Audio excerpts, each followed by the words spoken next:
ಮದುವೆ ಎಂಬುದು ಎರಡು ಮನಸ್ಸು ಮತ್ತು ಎರಡು ಕುಟುಂಬಗಳನ್ನು ಒಂದುಗೂಡಿಸುವ ಒಂದು ಸುಂದರ ಕ್ಷಣ. ಅದೇ ರೀತಿ ಈ ದೇವಾಲಯದಲ್ಲಿ ಸಾಕ್ಷಾತ್ ದೇವರು ಸಹ ಮದುವೆಯಾಗಿದ್ದಾರೆ ಎಂಬುದು ಇಲ್ಲಿನ ಜನರ ನಂಬಿಕೆ. ನಮಸ್ಕಾರ ಎಲ್ಲ ನಮ್ಮ ಕರ್ನಾಟಕದ ಮಂದಿಗೆ. ಸವದತ್ತಿಯಲ್ಲಿ ಬರುವ ಒಂದು ಹಳ್ಳಿ. ಈ ಹಳ್ಳಿಗೆ ಸಾಕ್ಷಾತ್ ಶಿವ ಪಾರ್ವತಿಯವರು ಮದುವೆಯಾಗಿರುವ ಸ್ಥಳಕ್ಕೆ ಇಲ್ಲಿನ ಜನರು ಈ ಜಾಗಕ್ಕೆ ಸೊಗಲ ಸೋಮೇಶ್ವರ ಎಂದು ಕರೆಯುತ್ತಾರೆ.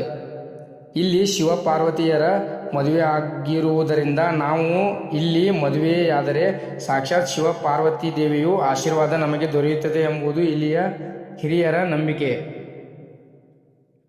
ಈ ಕ್ಷೇತ್ರವನ್ನು ದಕ್ಷಿಣ ಕಾಶಿ ಎಂದು ಸಹ ಕರೆಯುತ್ತಾರೆ. ಸೊಗಲ ಕ್ಷೇತ್ರವು ತನ್ನ ಹಸಿರು, ಪ್ರಕೃತಿ ಸೌಂದರ್ಯ ಮತ್ತು ಜಲಪಾತ ಇಲ್ಲಿಗೆ ಪ್ರವಾಸಿಗರನ್ನು ಮತ್ತು ಯಲ್ಲಮ್ಮನ ಗುಡ್ಡಕ್ಕೆ ಬರುವ ಭಕ್ತರನ್ನು ತನ್ನತ್ತ ಸೆಳೆಯುತ್ತದೆ. ಈ ಬೆಟ್ಟದ ಮೇಲೆ ಶಿವನ 25 ಅಡಿ ಎತ್ತರದ ಪ್ರತಿಮೆಯನ್ನು ಕಾಣುತ್ತೇವೆ. ಇದರ ಸಮೀಪದಲ್ಲಿಯೇ ಸೋಮೇಶ್ವರ ದೇವಾಲಯವಿದೆ. ಈ ದೇವಾಲಯವನ್ನು ರಾಷ್ಟ್ರಕೂಟರ ಆಳ್ವಿಕೆಯ ಕಾಲದಲ್ಲಿ ನಿರ್ಮಿಸಲಾಗಿದೆ ಮತ್ತು ಚಾಲುಕ್ಯರ ಶಾಸನದ ಪ್ರಕಾರ ರಾವಣನ ಅನುಚರರಾದ ಮಾಲಿ ಮತ್ತು ಸೋಮಾಲಿ ಎಂಬ ಇಬ್ಬರು ಶಿವನ ಭಕ್ತರು ಇಲ್ಲಿ ಸೋಮೇಶ್ವರ ಶಿವಲಿಂಗವನ್ನು ಸ್ಥಾಪಿಸಿದರು ಎಂದು ಹೇಳಲಾಗಿದೆ.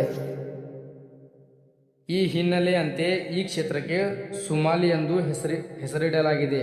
ನಂತರ ಸುಗೋಲ ಎಂಬ ಋಷಿಮುನಿ ಇಲ್ಲಿ ತಪಸ್ಸು ಮಾಡಿದ್ದರಿಂದ ಈ ಕ್ಷೇತ್ರವನ್ನು ಸೊಗಲ ಎಂದು ಹೆಸರು ಬಂದಿದೆ.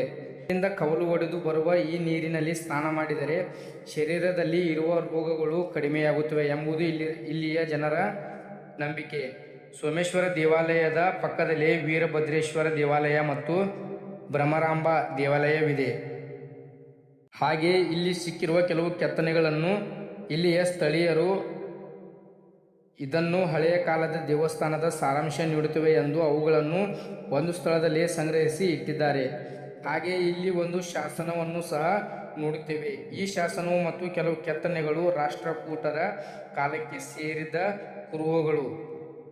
ಮದುವೆ ಆಗದೇ ಇರುವವರು ಮತ್ತು ಮದುವೆ ವಿಚಾರದಲ್ಲಿ ಕೆಲವು ಸಮಸ್ಯೆಗಳನ್ನು ಅನುಭವಿಸುವವರು ಈ ದೇವಸ್ಥಾನಕ್ಕೆ ಬಂದು ಕಂಕಣ ಕಟ್ಟಿಕೊಂಡು ಹೋದರೆ ಕೆಲವೇ ವರ್ಷಗಳಲ್ಲಿ ಮದುವೆ ಆಗುತ್ತದೆ ಎಂದು ಇಲ್ಲಿನ ಸ್ಥಳೀಯರ ನಂಬಿಕೆ. ಅದರಂತೆಯೇ ಇಲ್ಲಿ ವರ್ಷದಲ್ಲಿ ಕೆಲವು ಮದುವೆ ಸಮಾರಂಭಗಳು ಸಹ ನಡೆಯುತ್ತವೆ.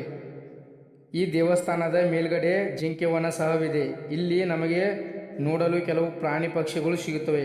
ಮಕ್ಕಳು ಮತ್ತು ಕುಟುಂಬದ ಸಮೇತ ಒಂದು ದಿನದ ಪ್ರವಾಸಕ್ಕೆ ಬರಲು ಇದು ಉತ್ತಮವಾದ ಸ್ಥಳ. Thank you for watching.